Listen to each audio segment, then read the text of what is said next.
The WNBA just pulled off one of the most disrespectful moves in sports history, and Caitlin Clark fans are absolutely losing it. Picture this scene from just days ago.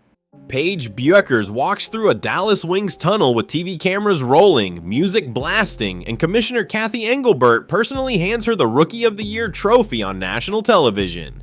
Now rewind to last year. Caitlin Clark, the player who literally saved the WNBA from financial disaster, finds out she won the same award through a speakerphone call during practice. No cameras, no commissioner, not even a handshake. The difference between these two moments has exposed something dark about how this league really operates behind closed doors. Before we dive into what's really happening here, drop a comment below and let us know if you think the WNBA deliberately disrespected Caitlin Clark. Your thoughts matter because this controversy is splitting the entire basketball world right now. What makes this situation even more shocking is that Paige Bueckers just became the first player in WNBA or NBA history to win Rookie of the Year while playing for a team with fewer than 10 wins. The Dallas Wings finished 10-34, tied for the worst record in the entire league. Meanwhile, Caitlin Clark led the Indiana Fever to the playoffs, broke attendance records at every arena, and increased viewership by over 200%. Yet somehow, Paige gets the red carpet treatment while Caitlin got treated like an afterthought. But that's just the beginning of this twisted story. The contrast becomes even more insulting when you look at the actual ceremonies. For Caitlin's announcement, her then coach Christy Sides awkwardly put Commissioner Engelbert on speakerphone during a regular practice. The players stood around in their practice gear, no staging, no preparation, just a phone call that felt more like a dentist appointment reminder than recognition for transforming an entire professional sports league. Compare that to Paige's moment. She appeared on the Jennifer Hudson Show with balloons, singers, and a full production crew. Engelbert flew out personally, dressed up for television, and presented the trophy with a massive smile while cameras captured every angle. The league even coordinated with Nike to release custom shirts celebrating Paige's win, something they never did for Caitlin despite her bringing in millions of new fans. But here's where things get really suspicious. Sources close to the situation are now revealing that this wasn't just about different production budgets or scheduling conflicts. The term insiders keep using is the UConn Mafia, and once you understand how deep those connections run, everything starts making sense. Former UConn players hold powerful positions throughout UNBA media, front offices, and endorsement deals. Sue Bird, Diana Taurasi, Maya Moore, the list goes on. Paige Bueckers comes from that same program, and suddenly she's getting treatment that the league's actual savior never received. Even more telling, Sue Bird recently went on record suggesting Paige deserves the same spotlight Caitlin had, which is ironic considering Caitlin never got the staged commissioner-presented moment Paige just enjoyed. What happened next would shock everyone who's been following this story. Just hours after Paige's glamorous award ceremony, social media exploded with side-by-side comparisons of the two announcements. The videos went viral instantly with millions of views showing the stark difference in how these two rookies were treated. Fans started digging deeper and discovered something the league probably didn't want exposed. During Caitlin's rookie season, she personally generated over $40 million in additional revenue for the WNBA through ticket sales, merchandise, and broadcast deals. Her games averaged 17,000 fans while other teams struggled to fill 5,000 seats. Yet when it came time to honor her achievement, the league couldn't even send a camera crew. The financial numbers make this disrespect even harder to swallow. Charter flights that WNBA players now enjoy. That happened because of the revenue Caitlin brought in. The new media deal worth $2.2 billion, negotiated on the strength of viewership numbers Caitlin created.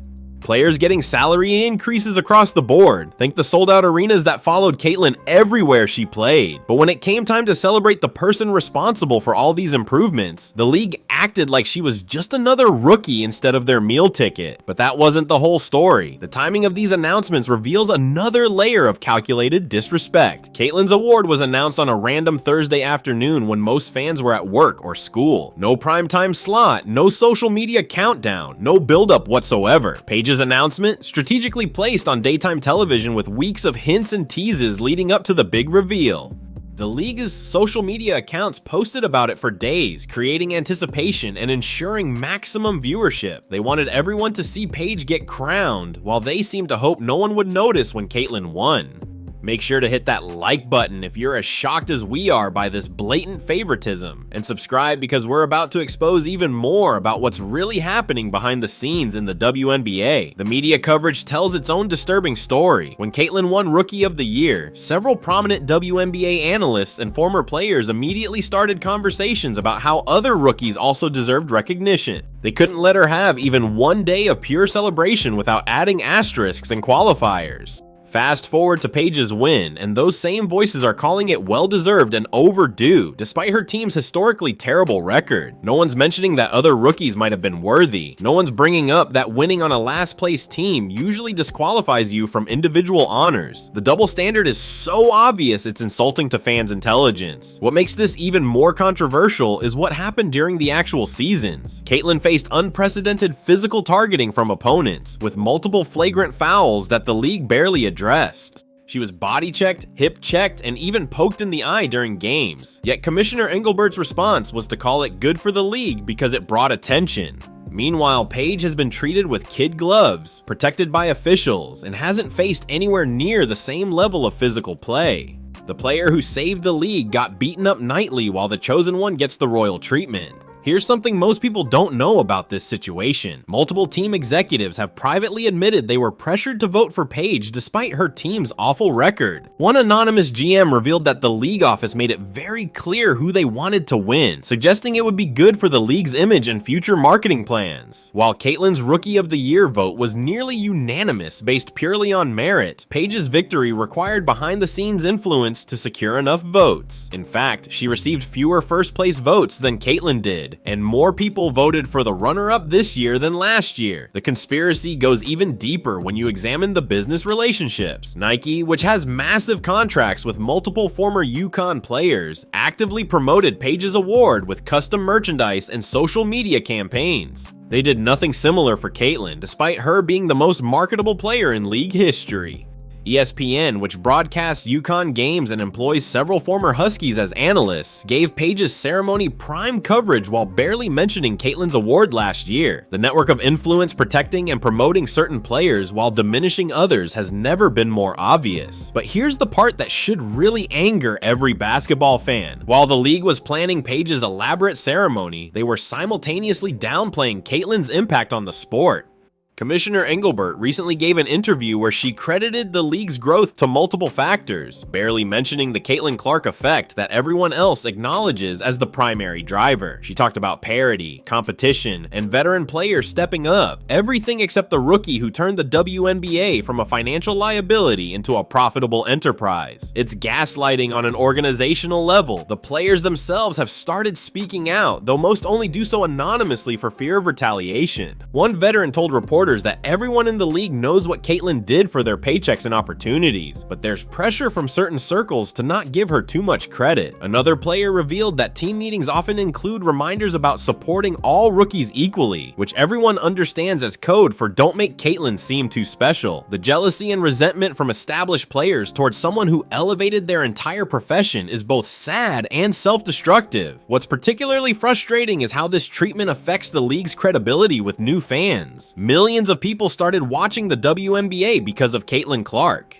They bought tickets, purchased merchandise, and subscribed to streaming services specifically to follow her journey. Now they're watching the league bend over backwards to prop up a different rookie while minimizing the contributions of the player who brought them to the sport. It's like inviting someone to your party and then ignoring them all night while fawning over someone else. These new fans see the disrespect, and many are already checking out. The statistical comparison makes the favoritism even more blatant. Caitlin averaged 19.2 points, 8.4 assists, and 5.7 rebounds while leading her team to the playoffs and setting multiple rookie records. Paige put up respectable numbers with 15.5 points and 4.8 assists, but her team won just 10 games all season. In any other sport, winning matters for individual awards. Apparently in the WNBA, it only matters if you're not from the right college program or don't have the right connections. Even more revealing is how the league handles criticism of each player. When fans pointed out the unfair treatment treatment Caitlyn received. They were labeled as racist, toxic, or not real basketball fans. The league and media personalities actively discouraged supporting her too vocally, claiming it was divisive.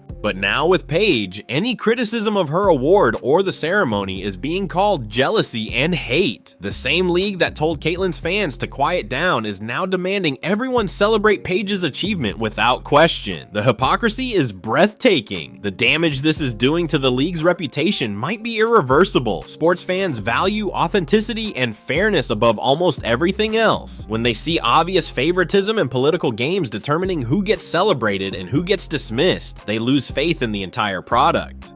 The WNBA had a golden opportunity to build on the momentum Caitlyn created, to show they recognized and appreciated the player who changed everything for them. Instead, they've shown their true colors, and those colors aren't pretty. Looking at the broader implications, this situation represents everything wrong with modern sports leagues that prioritize politics over performance. The WNBA seems more concerned with controlling narratives and protecting certain interests than celebrating genuine achievement. They had the most organic, exciting story in basketball with Caitlyn's rise, and they've systematically tried to diminish it in favor of manufactured storylines that fit their preferred image. The timing couldn't be worse for the league either. With Caitlyn currently sidelined with an injury in early 2025, the WNBA is already seeing attendance and viewership numbers drop back toward pre-Clark levels. Yet instead of acknowledging her impact and working to maintain the audience she brought, they're doubling down on promoting players who haven't moved the needle at all. It's business malpractice disguised as progressive thinking.